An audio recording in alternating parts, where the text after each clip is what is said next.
నమస్తే జనబేరి న్యూస్ కి స్వాగతం. ముందుగా బులెటిన్ లో హెడ్లైన్స్.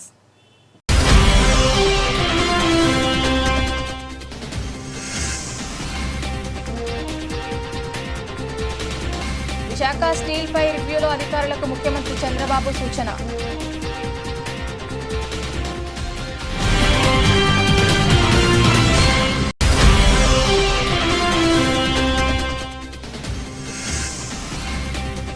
కర్ణాటక రాష్ట్రంలోని చింతామణిలో పర్యటించి గోపాల్ గౌడ 75వ పుట్టినరోజు వేడుకల్లో పాల్గొన్న ఉప ముఖ్యమంత్రి పవన్ కళ్యాణ్.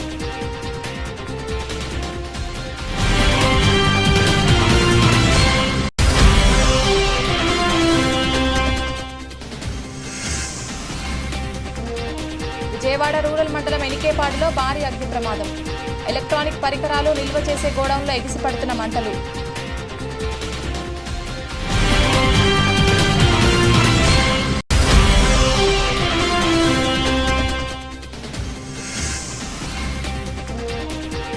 నగరంలో ఆలయాలకు వచ్చే భక్తులకు ఎటువంటి అసౌకర్యం కలగకుండా చూడాలి. విజయవాడ నగరపాలక సంస్థ కమిషనర్ ధ్యాన్ చంద్ర.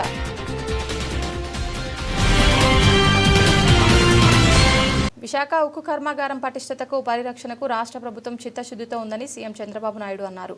ఏడాది కాలంలో కేంద్ర సాయం, రాష్ట్ర ప్రభుత్వ సహకారంతో ప్లాంట్ ఉత్పత్తిలో గణనీయమైన పురోగతి వచ్చిందని, ఇది ఆహ్వానించదగిన పరిణామంగా సీఎం అన్నారు. ప్లాంట్ని నష్టాల నుంచి బయటపడేయడానికి, బలోపేతం చేయడానికి యాజమాన్యం, కార్మికులు, ఉద్యోగులు, కేంద్ర రాష్ట్ర ప్రభుత్వాలు కలిసి పనిచేయాల్సి ఉందన్నారు. గత ఏడాది కాలంలో తీసుకున్న చర్యలు, సమిష్టి నిర్ణయాలు, సమన్వయం కారణంగా ప్లాంట్ మంచి ఫలితాలు సాధిస్తోందని సీఎం అభిప్రాయపడ్డారు. విశాఖ స్టీల్ ప్లాంట్ బలోపేతం చేయడంతో పాటు గరిష్ట ఉత్పత్తి స్థాయికి తీసుకువెళ్లే అంశంపై ముఖ్యమంత్రి చంద్రబాబు, రాష్ట్ర ప్రభుత్వ అధికారులు, స్టీల్ ప్లాంట్ ఉన్నతాధికారులతో సోమవారం సచివాలయంలో సమీక్ష నిర్వహించారు. ఈ సందర్భంగా ఏడాది కాలంలో తీసుకున్న చర్యలను, వచ్చిన ఫలితాలను సమీక్షించారు. ప్రధాని నరేంద్ర మోదీ నేతృత్వంలో, చంద్రబాబు సారథ్యంలో అటు దేశం, ఇటు రాష్ట్రం అభివృద్ధి వైపు దూసుకెళ్తోందని యూనియన్ మినిస్టర్ రామ్దాస్ అత్వాలే వెల్లడించారు. మేక్ ఇన్ ఇండియా ద్వారా దేశం అభివృద్ధి వైపు పరుగులు తీసేలా ప్రధాని మోదీ కృషి చేస్తున్నారని స్పష్టం చేశారు.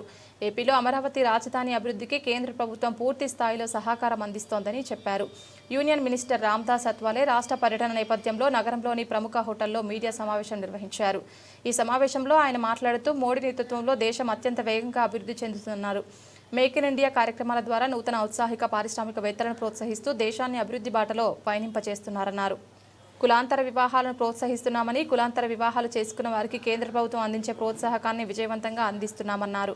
ఏపీలో 1,80,000 మంది ప్రధానమంత్రి యోజన ద్వారా లబ్ధి పొందారని, 9,71,000 మందికి ఏపీలో కేంద్ర ప్రభుత్వ గ్యాస్ కనెక్షన్లను అందించిందన్నారు.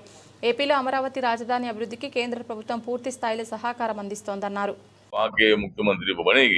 ऐसा हमें पूरा विश्वास है। और एससी में भी ऐसे कुछ मैरिज होते हैं, लेकिन उनके लिए नहीं मिलता है। एक दोनों में से, लड़का या लड़की में से एक शेड्यूल कास्ट या शेड्यूल ट्राइब का होना चाहिए और दूसरा हाई कास्ट का होना चाहिए। तो ऐसा होगा तो उनके लिए मिलता है। पूरे देश भर में अभी तक हर साल में 2.5 लाख से ज्यादा मैरिज होते हैं। बहुत सारे समाज में काफी परिवर्तन हो रहा है। आप लोगों को इतिहास मालूम है कि बाबा साहब अम्बेडकर जी जब स्कूल में जाते थे महाराष्ट्र में सातारा में, तो स्कूल के बाहर बैठते थे। लेकिन अभी समाज में काफी परिवर्तन भी हो रहा है।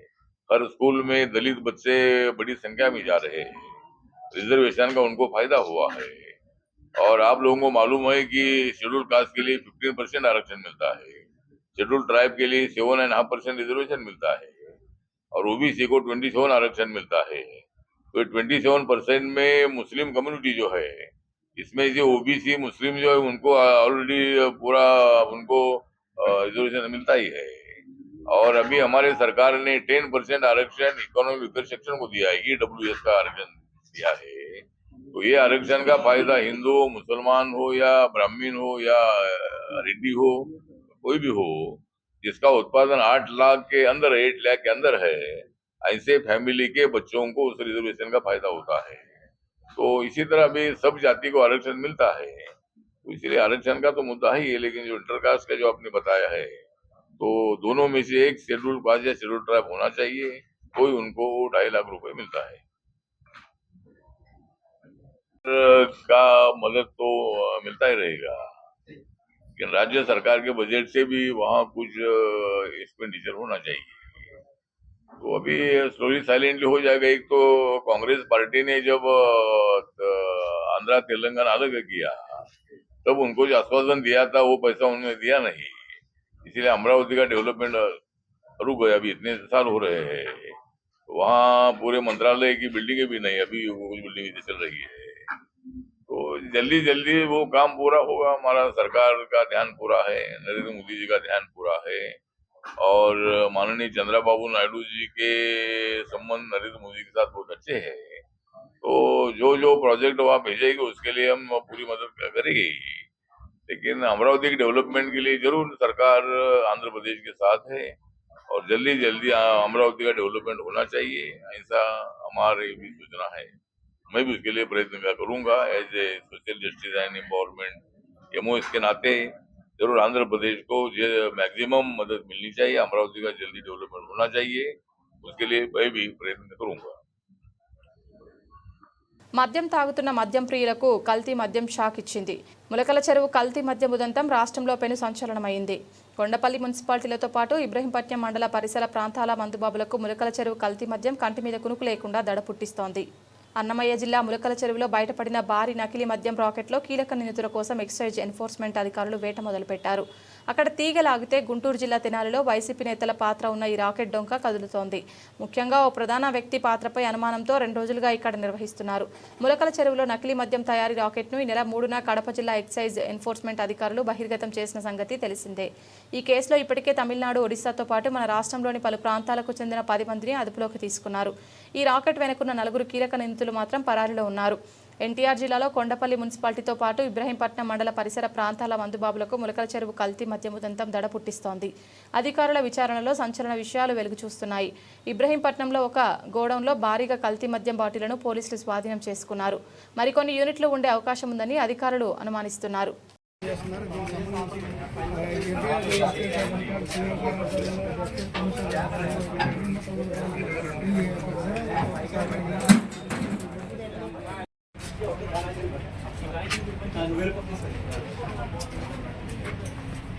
అక్కడ ఎక్కడ చెప్తాననేది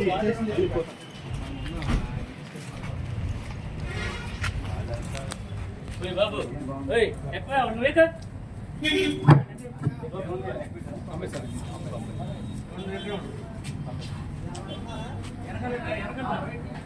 బాబు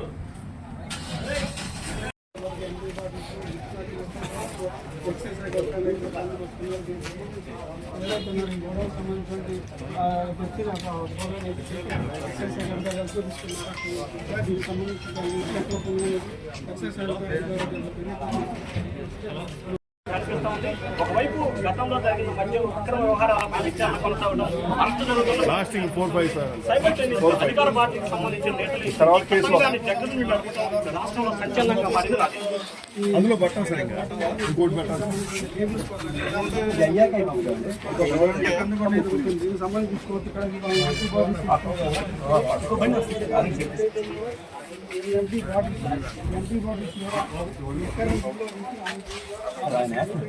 దాని మీద వేసేస్తే విజయవాడ రూరల్ ఎనికేపాడులో భారీ అగ్ని ప్రమాదం జరిగింది. ఎనికేపాడులోని ఓ ప్రముఖ కంపెనీకి సంబంధించిన ఎలక్ట్రానిక్ పరికరాలు నిల్వ చేసే గోదాంలో ఈ ఘటన చోటు చేసుకుంది. మంటలు ఎగిసి పడుతుండటంతో విలువైన ఎలక్ట్రానిక్ పరికరాలు అగ్నికి ఆహుతి అయినట్లు తెలుస్తోంది. విజయవాడ రూరల్ మండలం ఎనికేపాడులో సోమవారం నాడు భారీ అగ్ని ప్రమాదం జరిగింది. ఎనికేపాడులోని ఓ ప్రముఖ కంపెనీకి సంబంధించిన ఎలక్ట్రానిక్ పరికరాలు నిల్వ చేసే గోదాంలో ఈ ఘటన చోటు చేసుకుంది. మంటలు ఎగిసి పడుతుండటంతో విలువైన ఎలక్ట్రానిక్ పరికరాలు అగ్నికి ఆహుతి అయినట్లు తెలుస్తోంది. భారీ నష్టం వాటిల్లే అవకాశం ఉందని నిర్వాహకులు ఆవేదన వ్యక్తం చేస్తున్నారు. చుట్టుపక్కల ప్రాంతాలను పొగ కమ్మేసింది. పొగదాటికి స్థానికులు ఉక్కిరిబిక్కిరి అవుతున్నారు. స్థానికులను ప్రమాదం జరిగిన ప్రాంతం నుంచి దూరంగా పంపించి వేస్తున్నారు. ఈ ఘటన స్థానికంగా తీవ్ర కలకలం సృష్టించింది. వెంటనే నిర్వాహకులు అగ్నిమాపక అధికారులకు, పోలీసులకు సమాచారం అందజేశారు. సమాచారం అందడంతో హుటాహుటిన ఘటనా స్థలానికి చేరుకొని మంటలను ఆర్పే ప్రయత్నం చేస్తున్నారు ఫైర్ సిబ్బంది. ఈ అగ్ని ప్రమాదానికి షార్ట్ సర్క్యూట్ కారణమని నిర్వాహకులు భావిస్తున్నారు. ఈ అగ్ని ప్రమాదంలో సుమారు 5 కోట్లకు పైగా ఆస్తి నష్టం జరిగి ఉంటుందని నిర్వాహకులు అంచనా వేస్తున్నారు. రాజ్యాంగాన్ని కాపాడే విషయంలో యువ న్యాయవాదులకు గోపాల్ గౌడ దిశానిర్దేశం చేశారని ఉప ముఖ్యమంత్రి పవన్ కళ్యాణ్ వ్యాఖ్యానించారు. రైతులు, పర్యావరణం అనే అంశాలు తనను గోపాల్ గౌడ్కు దగ్గర చేసిందని పవన్ కళ్యాణ్ గుర్తు చేశారు. కర్ణాటక రాష్ట్రంలోని చింతామణిలో ఉప ముఖ్యమంత్రి పవన్ కళ్యాణ్ పర్యటించారు. గోపాల్ గౌడ 75వ పుట్టినరోజు వేడుకల్లో పాల్గొన్నారు. గోపాల్ గౌడ రాసిన పుస్తకాన్ని పవన్ కళ్యాణ్ ఆవిష్కరించారు. భారతరత్న మోక్షగుండం విశ్వేశ్వరయ్య ప్రసిద్ధ కవి కుప్పల్లి వెంకటప్పను పవన్ కళ్యాణ్ గుర్తు చేసుకున్నారు. సందర్భంగా ఆయన ప్రసంగించారు. పదవిలో ఉన్నప్పుడు ఎలా ఉండాలి, పదవి తర్వాత ఎవరి కోసం జీవించాలో గోపాల్ గౌడ్ ప్రత్యక్ష నిదర్శనమని కొనియాడారు. భూసేకరణ చట్టంతో ఇబ్బందులు పడేవారి పక్షాన గోపాల్ గౌడ్ నిలిచారని ప్రశంసించారు. ఏ ప్రభుత్వం రాజ్యాంగ ఉల్లంఘనలు చేసినా ఎదురు నిలిచారని చెప్పుకొచ్చారు. జనసేన చేపట్టిన పోరాటాల్లో గోపాల్ గౌడ్ ఇచ్చిన సలహాలు ఎంతో ఉపయోగపడ్డాయని పేర్కొన్నారు. సుప్రీంకోర్టు మాజీ న్యాయమూర్తి వి గోపాల్ గౌడ్ మట్టి వాసనలు తెలిసిన రైతు బిడ్డ అని ವ್ಯಾಖ್ಯಾನಿంచారు. ಭಾರತ ಮಾತೆಯ ಮುದ್ದಿನ ಮಗಳಾದ ಕರ್ನಾಟಕ ತಾಯಿಗೆ, ಈ ಪುಣ್ಯ ಭೂಮಿಗೆ ಹಾಗೂ ಕರ್ನಾಟಕದ ಪ್ರಜೆಗಳಿಗೆ ನಾನು ತಲೆಬಾಗಿಸಿ ನಮಸ್ಕರಿಸುತ್ತಿದ್ದೇನೆ. ಗೌರವಾನ್ವಿತ ವರಿಷ್ಠಾದ ಮಾಜಿ ಮುಖ್ಯ ನ್ಯಾಯಮೂರ್ತಿಗಳು ಮತ್ತು ಭಾರತದ ಸುಪ್ರೀಂ ಕೋರ್ಟ್ನ ಮಾಜಿ ನ್ಯಾಯಮೂರ್ತಿಗಳು ಶ್ರೀ ಜಸ್ಟಿಸ್ ವಿ ಗೋಪಾಲ್ ಗೌಡ ಅವರು ನಮಸ್ಕಾರ. ಗೌರವಾನ್ವಿತ ಕೇಂದ್ರ ರಾಜ್ಯ ಸಚಿವರು, ರೈಲ್ವೆ ಸಚಿವಾಲಯ ಮತ್ತು ಜಲಶಕ್ತಿ ಸಚಿವಾಲಯ ಹಾಗೂ ಸಂಸದರು, ತುಮಕೂರು ಲೋಕಸಭಾ ಕ್ಷೇತ್ರ ಶ್ರೀ ವಿ ಸೋಮಣ್ಣ ಅವರು, ಗೌರವಾನ್ವಿತ ಸಂಸದರು, ಕೋಲಾರ ಕ್ಷೇತ್ರ ಶ್ರೀ ಎಂ ಮಲ್ಲೇಶ್ ಬಾಬು ಅವರು, ಗೌರವಾನ್ವಿತ ಮಾಜಿ ಉಪಸಭಾಪತಿ ಕರ್ನಾಟಕ ವಿಧಾನಸಭೆ ಮತ್ತು ಮಾಜಿ ಶಾಸಕರು ಚಿಂತಾಮಣಿ ಕ್ಷೇತ್ರ ಶ್ರೀ ಎಂ ಕೃಷ್ಣಾರೆಡ್ಡಿ ಅವರು, ಅನಿತಾ ಚಾರಿಟಬಲ್ ಟ್ರಸ್ಟ್ ಅಧ್ಯಕ್ಷರು ಡಾಕ್ಟರ್ ಎನ್ ಯುಧಿಷ್ಠರ್ ಅವರು, ಲಿಯೋ ಕ್ಲಬ್ ಆಫ್ ಮಾರ್ಕ್ ಮದ್ಗ ಅಧ್ಯಕ್ಷರು ಶ್ರೀ ನವೀನ್ ಜಿ ಕೃಷ್ಣ ಅವರು ಮತ್ತು ವೇದಿಕೆ ಮೇಲೆ ಉಪಸ್ಥಿತರಿರುವ ಇತರ ಹಿರಿಯ ವಕೀಲರು, ಸಾಮಾಜಿಕ ಕಾರ್ಯಕರ್ತರು ಹಾಗೂ ಇತರ ಗಣ್ಯರಿಗೆ, ಮಾಧ್ಯಮ ಮಿತ್ರರಿಗೆ, ಚಿಂತಾಮಣಿಯಲ್ಲ ನನ್ನ ಸಹೋದರ ಸಹೋದರಿಯರಿಗೆ, ಸಾರ್ವಜನಿಕರಿಗೆ, ನೇರ ಪ್ರಸಾರವನ್ನು ವೀಕ್ಷಿಸುತ್ತಿರುವ ಜನರಿಗೆ ನನ್ನ హృదయపూర్వక నమస్కారాలు. ఇక్కడికి వచ్చిన మా అభిమానులకి, జన సైనికులకి, ఆడపడుచులకి నా హృదయపూర్వక ನಮಸ್ಕಾರಾలు. ಕರ್ನಾಟಕವು ಅದ್ಭುತ ಪರಂಪರೆ, ಸಂಸ್ಕೃತಿ ಮತ್ತು ಹಲವು ಪ್ರತಿಭೆಗಳಿರುವ ನಾಡು. ಜಗತ್ತಿಗೆ ಅವರ ಇಂಜಿನಿಯರಿಂಗ್ ತೇಜಸ್ಸು ಮತ್ತು ದೃಷ್ಟಿಕೋನದಿಂದ ಭಾರತದ ಮೂಲ ಸೌಕರ್ಯವನ್ನು ಬದಲಿಸಿದ భారత రత్న. ఢిల్లీలో కేంద్ర జలశక్తి మంత్రి సిఆర్ పాటిల్తో రాష్ట్ర జలవనరుల శాఖ మంత్రి డాక్టర్ నిమ్మల రామానాయుడు సమావేశమయ్యారు. పోలవరం ప్రాజెక్టు పనుల పురోగతి, ప్రాజెక్టు నిర్మాణానికి సంబంధించిన పెండింగ్ డిజైన్లు, అనుమతులపై సమీక్షించనున్నారు. ఈ కార్యక్రమంలో రాష్ట్ర ప్రభుత్వం తరపున జలవనరుల శాఖ ప్రత్యేక ప్రధాన కార్యదర్శి G Sai Prasad, irrigation adviser M Venkateswararao, ENC Narasimhamurthy మరియు పీపీఏ, సిడబ్ల్యూసీ అధికారులు, ఇతర కేంద్ర ఏజెన్సీల ప్రతినిధులు, నిపుణులు పాల్గొన్నారు.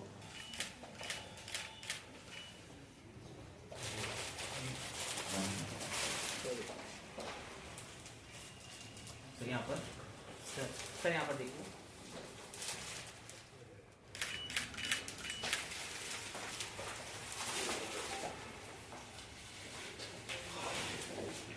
सर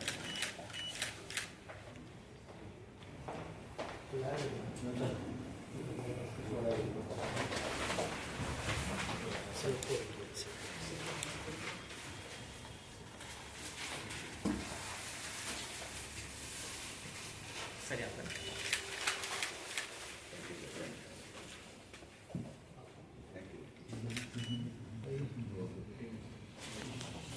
నగరంలో ఆలయాలకు వచ్చే భక్తులకు ఎటువంటి అసౌకర్యం కలగకుండా చూడాలని విజయవాడ నగరపాలక సంస్థ కమిషనర్ ధ్యానచంద్ర అన్నారు.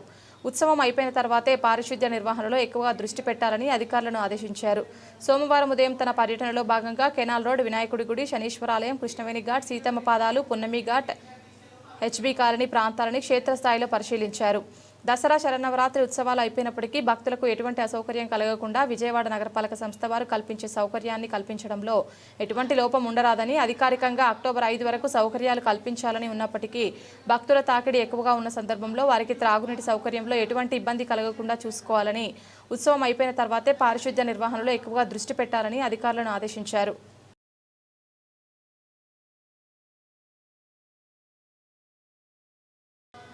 కేంద్ర ప్రభుత్వం అమలు చేస్తున్న నూతన జీఎస్టీ విధానం వల్ల రాష్ట్రాలకు నష్టం జరుగుతోందని, అయినా రాష్ట్రాలు నోరు మెదపడం లేదని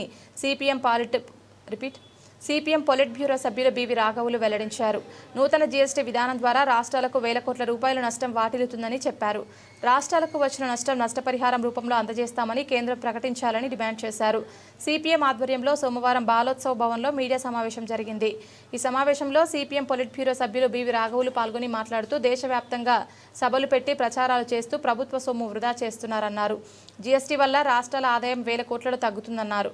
రాష్ట్రాలకు వచ్చిన నష్టాన్ని నష్టపరిహార రూపంలో కేంద్రం ఇచ్చే విధంగా ప్రకటన చేయాలన్నారు. రాష్ట్రంలో కర్నూలు సభకు మోడీ వస్తున్నారని రాష్ట్ర ప్రభుత్వం నష్టపరిహారం విషయం మోడీని ప్రశ్నించాలన్నారు. శ్రీశైలం దేవాలయం అభివృద్ధి కంటే నల్లమల సాగర్ అభివృద్ధి చేయడం ద్వారా ప్రజలకు మేలు కలుగుతుందన్నారు. సిపిఎం రాష్ట్ర కార్యదర్శి వి శ్రీనివాసరావు మాట్లాడుతూ కురుపాం గురుకుల పాఠశాలలో చనిపోయిన పిల్లల కుటుంబాలకు 50 లక్షల పరిహారం ఇవ్వాలన్నారు. స్త్రీశక్తి పథకం వల్ల నష్టపోయిన ప్రతి ఆటో డ్రైవర్కి 25,000 ఇవ్వాలన్నారు. 2 విషయాలు మీ ముందు ప్రస్తావిస్తాను. మొదటిది, మన ప్రధాని గారు 16వ తేదీన రాష్ట్రానికి వస్తున్నారు. ఆయన శ్రీశైలం దేవస్థానాన్ని మొదటి రోజు సందర్శిస్తారు. మరుసటి రోజు కర్నూలులో జీఎస్టీ మీద సభ పెడతారని చెప్పేసి మీడియా ద్వారా తెలిసింది. ఈ సందర్భంలో ఒక ముఖ్యమైన విషయాన్ని ప్రస్తావించాలి. జీఎస్టీని సెప్టెంబర్ 22వ తేదీ నుంచి అమలు జరుపుతుంది కేంద్ర ప్రభుత్వం. గతంలో ఉన్న స్లాబ్ల స్థానంలో కొత్త స్లాబ్లని విధించారు. కొన్ని సరుకుల మీద 0, కొన్ని సరుకుల మీద 5, కొన్ని సరుకుల మీద 18, మరికొన్ని సరుకులు పాపపు సరుకులట, ఇవి సిన్ గూడ్స్, వాటి మీద 40% ఇలా విధించారు. ఇది ప్రజలకెంతో మేలు, దేశానికెంతో మేలు అని చెప్పేసి కేంద్ర ప్రభుత్వం చెప్తుంది.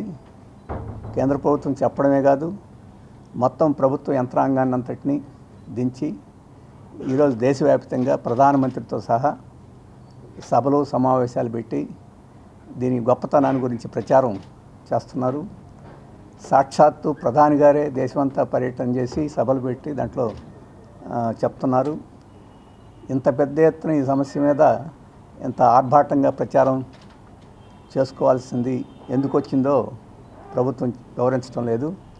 ఇంతకుముందు కూడా చాలా గొప్ప నిర్ణయాలు చేసామని చెప్పేసి కేంద్ర ప్రభుత్వం చెప్పింది. కానీ ఇట్లాంటి ప్రచారం సాక్షాత్తు ప్రధానమంత్రి దిగి దేశవ్యాప్తమైన ప్రచారం చేయాలి. ఇప్పుడు ఇంత ప్రచారానికి ప్రభుత్వ సొమ్ముని, సమయాన్ని, ప్రధాని సమయాన్ని కూడా వెచ్చించి చేయాల్సిన అవసరం ఏమొచ్చింది అని చెప్పేసి ప్రధానమంత్రి గారు చెప్తే బాగుంటుంది. మా ఉద్దేశంలో ఈ జీఎస్టీ మార్పుల మూలంగా లాభం కొందరికి, నష్టం కొందరికి జరిగింది. అందరికీ లాభం జరగలేదు.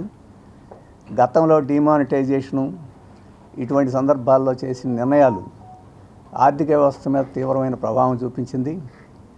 కేంద్ర ప్రభుత్వం ఈ రాజకీయ పార్టీగా బీజేపీకి కూడా ప్రతిష్ట తెచ్చింది, ప్రధానమంత్రికి కూడా ప్రతిష్ట తెచ్చింది.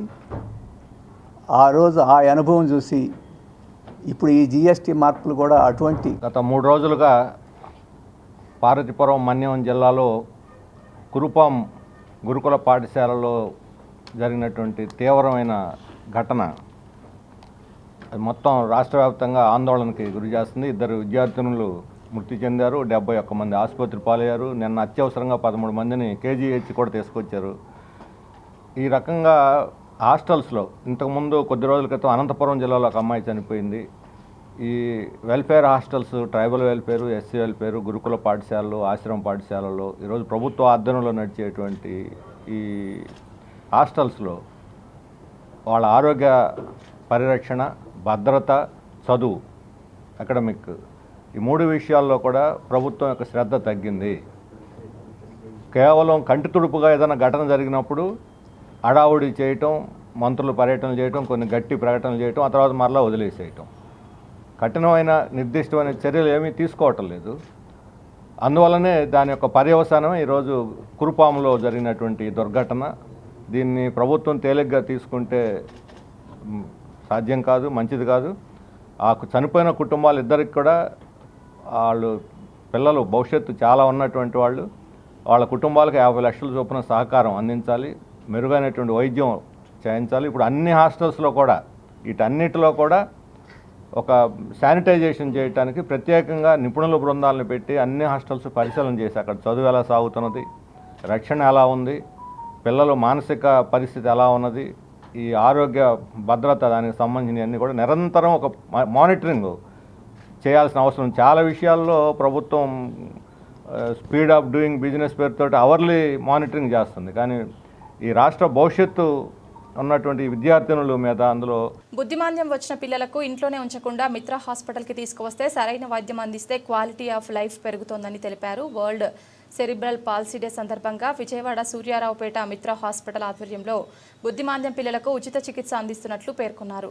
వరల్డ్ సెరిబ్రల్ పాల్సీ డే సందర్భంగా నగరంలోని సూర్యారావుపేట నరసింహనాయుడు వీధిలోని మిత్ర హాస్పిటల్ నందు విలేకరుల సమావేశం నిర్వహించారు. అక్టోబర్ 6 వరల్డ్ సెరిబ్రల్ సందర్భంగా ఉచిత వైద్య శిబిరాన్ని నిర్వహించారు. Doctor Durga Nagaraju, doctor Ravikumar, doctor Satish, doctor Varchika విలేకరుల సమావేశాన్ని నిర్వహించారు. అనంతరం Mitra hospital paediatric orthopaedic surgeon Durga Nagaraju మీడియాతో మాట్లాడుతూ పిల్లల క్వాలిటీ ఆఫ్ లైఫ్ ఇంప్రూవ్ చేయడానికి వైద్య సేవలు నిర్వహిస్తున్నామని తెలిపారు. బుద్ధిమాంద్యం లోపం గల పిల్లలకు ఉచితంగా పరీక్షలు చేసి ఉచితంగా చికిత్స అందిస్తున్నట్లు తెలిపారు. బ్రెయిన్ లోపల ఆక్సిజన్ అందకపోవడం, నడిచేటప్పుడు బ్యాలెన్స్, ప్రేగుల కదలికకు తక్కువగా ఉండటం లాంటి లోపాలు, ఆలస్యంగా నడవలేకపోవడం, పిల్లలకు ఏం చేయలేమని తల్లిదండ్రుల అవగాహన లోపంతో ఇంట్లోనే ఉంచుతారని, దీనివలన పిల్లలకు లైఫ్ స్పాన్ తగ్గిపోతుందన్నారు. బుద్ధిమాంద్యం వచ్చిన పిల్లలకు ఇంట్లోనే ఉంచకుండా మిత్ర హాస్పిటల్కి తీసుకువస్తే సరైన వైద్యం అందిస్తే క్వాలిటీ ఆఫ్ లైఫ్ పెరుగుతోందని తెలిపారు. గత 15 సంవత్సరాలుగా పిల్లల క్వాలిటీ లైఫ్ పెరగడానికి వైద్య సేవ చేస్తున్నట్లు తెలిపారు. నేను doctor Durga Nagaraju, paediatric orthopaedic surgeon, Mitra hospital, Vijayawada. ఈరోజు అక్టోబర్ 6 సెరిబ్రల్ పాల్సీ డే సందర్భంగా మా హాస్పిటల్లో ఉచిత వైద్య శిబిరం నిర్వహిస్తున్నాము. ఈ శిబిరంలో మెయిన్గా సెరిబ్రల్ పాల్సీ అంటే తెలుగులో బుద్ధిమాంద్యం లోపం అంటారు. ఈ బుద్ధిమాంద్యం లోపం ఉన్న పిల్లలకి ఉచితంగా పరిశీలించి వాళ్ళకి కావాల్సిన ట్రీట్మెంట్ అది ఇస్తాము. ఈ సెరిబ్రల్ పాల్సీ అంటే బుద్ధిమాంద్యం లోపం మెయిన్ బ్రెయిన్లో ఆక్సిజన్ సప్లై సరిగ్గా అందకపోవడం వల్ల వస్తుంది. సో దానివల్ల ఏంటంటే వీళ్ళకి డిలేడ్ మైల్ స్టోన్స్, లేట్గా నడవటము, నడిచేటప్పుడు బ్యాలెన్స్ లేకుండా పడిపోవటం ఇలాంటివి ఉంటాయి. సో దీంతోపాటు వాళ్ళకి ఏంటంటే ఒక్కోసారి ఈ పేగుల కదలిక తక్కువగా ఉండి మోషన్ సరిగ్గా అవ్వలేకపోవడం అలా ఉంటుంది. కొంతమంది యూరిన్ ప్రాబ్లమ్స్ ఉంటాయి, కొంతమంది బ్యాలెన్స్ అయ్యి లేకపోవడం, డైట్ సరిగ్గా లేకపోవడం అంటుంటారు. సో ఈరోజు నాతో పాటు ఈ శిబిరంలో doctor Ravikumar, paediatric surgeon sir ఏంటి వీళ్ళ పేగుల కదలికలు కానీ యూరిన్ ప్రాబ్లమ్స్ కానీ చూస్తారు. డాక్టర్ సతీష్ గారు వాళ్ళకి ఏంటంటే యూరిన్ అడోలసెన్స్ వాళ్ళ యూరిన్ ఇన్ఫెక్షన్స్ కానీ, లేదా ఒకసారి ఏంటంటే స్కిన్ యూరిన్కి వెళ్ళి మన స్కిన్ మూసుకుపోవడం వాటికి సంబంధించి సతీష్ గారు చూస్తారు. డాక్టర్ వర్షిత తన ఫిజియోథెరపీ, వాళ్ళకి సంబంధించిన ఎక్సర్సైజ్లు చెప్తారు. వీళ్ళ డైట్ ఇష్యూస్ డాక్టర్ రాధాగోపాల్ గారు చెప్తారు. ఈ సెరిబ్రల్ పాల్సీ పిల్లలకి ఏంటి చాలా వరకు కొన్ని గవర్నమెంట్ స్కీమ్స్ ఉంటాయండి. ఆ గవర్నమెంట్ స్కీమ్స్ వాళ్ళకి ఉపయోగపడుతూ ఉంటాయి, వాళ్ళకి ఒక ట్రీట్మెంట్ వాటికి. అది డాక్టర్ కృష్ణకుమారి గారు మేడం గారు చెప్తారు. ఈ సెరిబ్రల్ పాల్సీ అని చాలామంది కూడా ఏమనుకుంటారండి వీళ్ళకి ఏమి చేయలేము పిల్లలకి అని చెప్పి చాలామంది పేరెంట్స్ కానీ వాళ్ళు సరైన అవగాహన లేకుండా ఇంట్లోనే ఉంచి ప్రాపర్ ట్రీట్మెంట్ లేకుండా అలా ఉంచుతారు. సో వాళ్ళకి ఏంటంటే ఎర్లీగా మనం ట్రీట్మెంట్ స్టార్ట్ చేయడం వల్ల వాళ్ళ క్వాలిటీ ఆఫ్ లైఫ్ అనేది పెంపించుకోవచ్చు. సో ఈ శిబిరంలో వాళ్ళకి ఏంటంటే అవసరమైన ఫిజియోథెరపీ కానీ, ఎక్సర్సైజ్లు కానీ, ఎవరికైతే ఆపరేషన్ చేయాల్సి వస్తుందో వాళ్ళకి ఆపరేషన్స్ కానీ అన్ని కూడా చూసి వాళ్ళకి కరెక్ట్ ట్రీట్మెంట్ ఇచ్చి వాళ్ళ క్వాలిటీ ఆఫ్ లైఫ్ పెంపించుకోవడానికి మా తరపున మేము సహకారం అందిస్తాము. మేము ఈ campaign cerebral palsy campaign last 15 సంవత్సరాలుగా చేస్తూ ఉన్నాం. చాలామంది పిల్లలకి వాళ్ళ క్వాలిటీ ఆఫ్ లైఫ్ ఇంప్రూవ్ చేయడానికి మా సైడ్ నుంచి సామాజిక సేవలాగా మేము చేస్తాం. Thank you. గుడ్ మార్నింగ్ అండి. నేను డాక్టర్ రవికుమార్, పీడియాట్రిక్ సర్జన్ మాట్లాడుతున్నాను. మన మిత్ర హాస్పిటల్లో సెరిబ్రల్ పాలసీ సందర్భంగా, సెరిబ్రల్ పాలసీ అంటే మెదడుకి అంటే డెలివరీకి ముందు కానీ ఇమీడియట్గా డెలివరీ అయ్యే టైంలో కానీ మెదడుకి కనుక సరిగ్గా ఆక్సిజన్ సరిగ్గా అందకపోతే కనుక వాళ్ళకి ఏంటంటే మెదడులోని కొంత కణజాలం దెబ్బతింటుంది. దానివల్ల ఏంటంటే కంట్రోల్ అవి టైట్ అయిపోవడము, ఎదుగుదల తక్కువ ఉండడము, మానసిక ఎదుగుదల తక్కువ ఉండడము, మోషను, యూరిన్ పాస్ చేయడంలో ఇబ్బందులు తలెత్తడం ఇవన్నీ ఉంటాయండి. లోపల మెదడులో డ్యామేజ్ అయిన అంటే అమౌంట్ని బట్టి, అంటే ఎంతవరకు డ్యామేజ్ అయిన దాన్ని బట్టి వాళ్ళకి సిమ్టమ్స్ అనేవి ఉంటాయి. అంటే కొంతమందికి బాగా డ్యామేజ్ అయితే కనుక వాళ్ళు పూర్తిగా అసలు ఎవరిని గుర్తుపట్టలేని పరిస్థితిలో ఉంటుంది. ఎక్కువ శాతం మందికి ఏంటంటే మైల్డ్ ఆస్పెక్ట్సే అంటాం, అంటే చాలా తక్కువ డ్యామేజ్ ఉంటుంది. వాళ్ళకి మిగతాదంతా బాగానే ఉంటుంది కానీ బట్ నడకలో కొంచెం ఇబ్బంది పడటం, క్రాస్ లెగ్స్ అంటాం, లెగ్ అంటే టైట్ అయిపోయి కండరాలు టైట్ అయిపోయి పడిపోవడం అలాంటివి జరుగుతూ ఉంటాయి.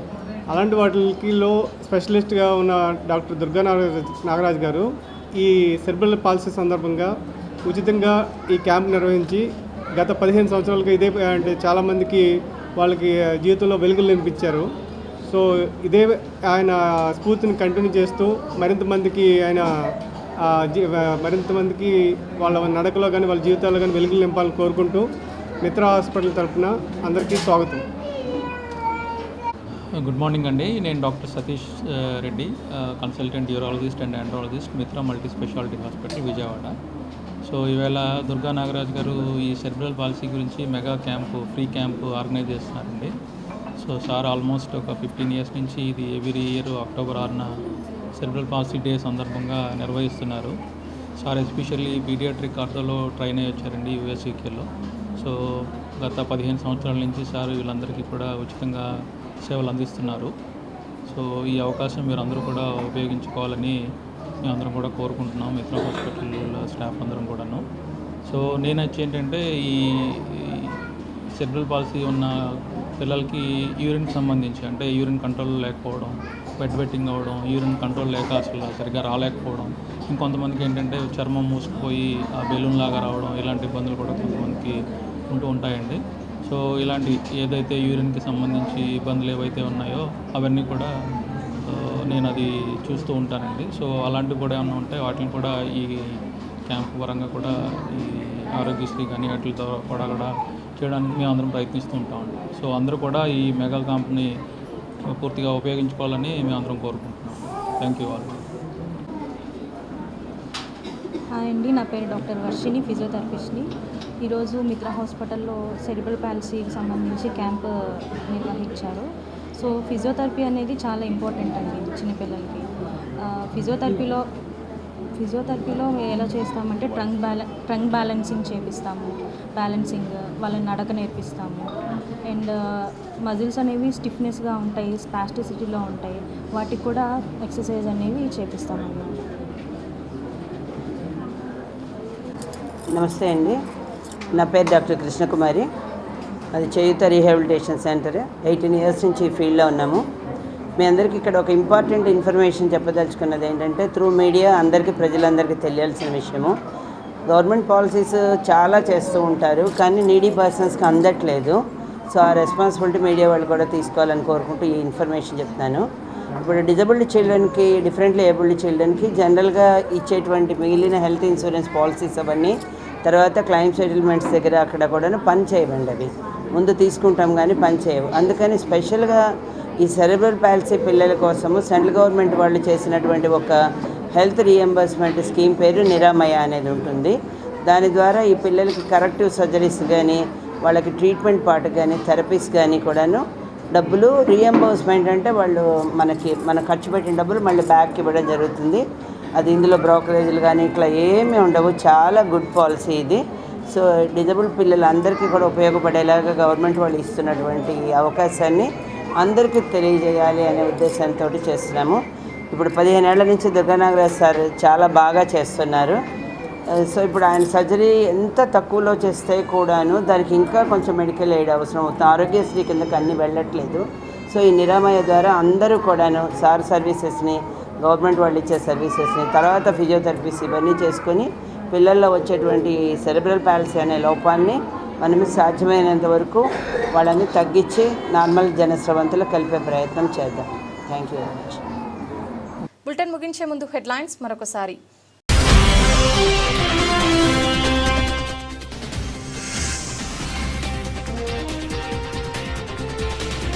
విశాఖ స్టీల్పై రివ్యూలో అధికారులకు ముఖ్యమంత్రి చంద్రబాబు సూచన.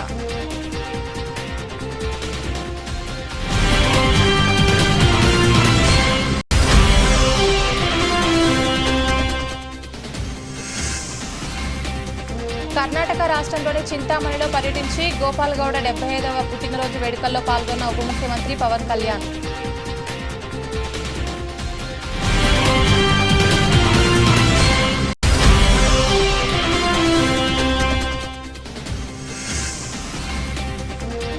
విజయవాడ రూరల్ మండలం ఎనికేపాడులో భారీ అగ్ని ప్రమాదం. ఎలక్ట్రానిక్ పరికరాలు నిల్వ చేసే గోడౌన్లో ఎగిసిపడుతున్న మంటలు.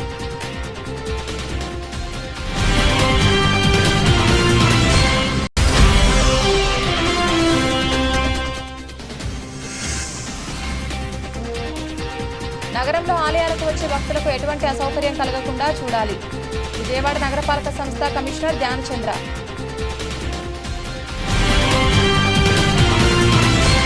ఇది ఇవాల్టి బులెటిన్. తిరిగి మరొక బులెటిన్లో మళ్ళీ కలుద్దాం. అంతవరకు సెలవు. నమస్కారం.